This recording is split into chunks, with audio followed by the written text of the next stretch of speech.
There is a time for everything, a season for every activity under the heavens. There is a time to be born and a time to die, a time to plant and a time to uproot, a time for love and a time for hate, a time for war and a time for peace. This verse stresses the importance of having a time for everything, but today I'm going to focus on the importance of giving yourself time to heal. So many times in my life, I've had to learn to heal physically, emotionally, and spiritually. Growing up as an only girl with 4 older brothers, I was frequently asked the question, oh, you must get beat up a lot, or, oh, that must be rough. But to their surprise, my answer was usually no. I grew up with pretty great brothers, but I carried a black eye around for a week, and that probably said something different. So, do you guys remember when making yourself faint was like a thing everyone was trying? God, that's so true. I do because it was a mistake.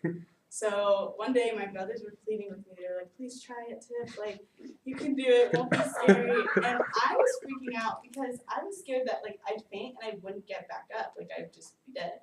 And so finally though, I was like, you know what? Let's just try it. So I did it. I pressed my back up against the wall, crossed my arms, did the several deep breaths, and then watched as my vision blurred and my brother pushed against my chest. So I woke up, my eye throbbing. I was just started bawling, and I noticed I had landed on like a metal rod. So this was the beginning of my lesson that healing takes time. So sitting there crying, wondering why when I was fainting they didn't think to catch me. I looked at their stupid faces, trying not to laugh at me. And they were like, oh, we thought you were messing with us. We thought you were joking. You weren't really fainting. But this was the perfect opportunity for me to get them in trouble. So I was like, okay, once my mom comes home, I'm going to run downstairs, tell her what they did, and like just going to get back at them. So at that point, my eye was swollen, but it wasn't like quite a black eye yet. So I went to my mom's makeup, like rummaged through it, got some dark eyeshadow colors, dusted it over my eye, and I even like grabbed her lipstick to like make it look like it was bleeding a little. And the moment she came home, ran downstairs, told her what had happened, and she was like, okay, gave me some Advil and like an ice pack and sent me on my way. And I was so mad because they did not get in trouble at all that day. Okay.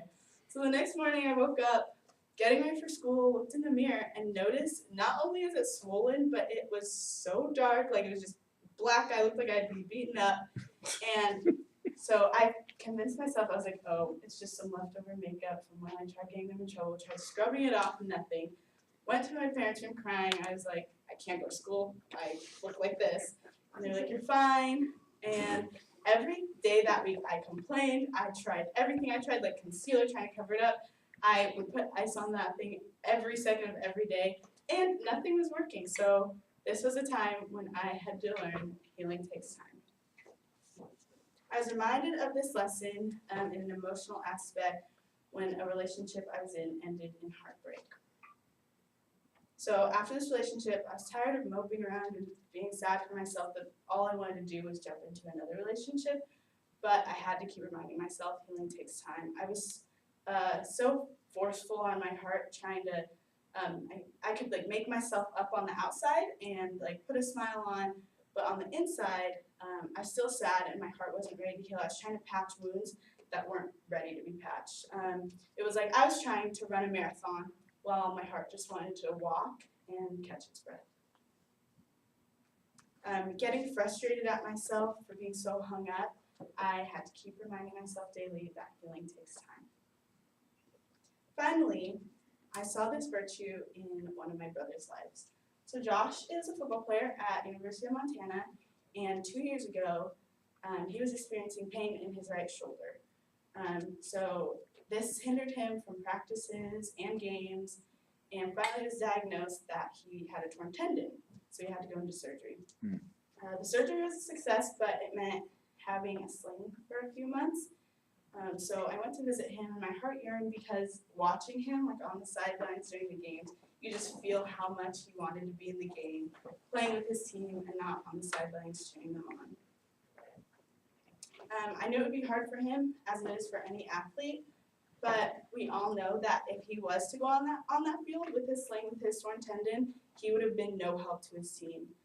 He needed to let his shoulder heal, and he also needed to go through therapy so that his shoulder could get back to the shape it was. He couldn't just go out there with it torn. He needed to work back towards the strength it was at before. So while physical and emotional healing is important, they all kind of tie in to spiritual healing. So frequently when I'm in pain, I'm so quick to ask the question, why me, or why now? Like, why at this specific time in my life does this need to happen? But I have to remember that everything is on God's agenda.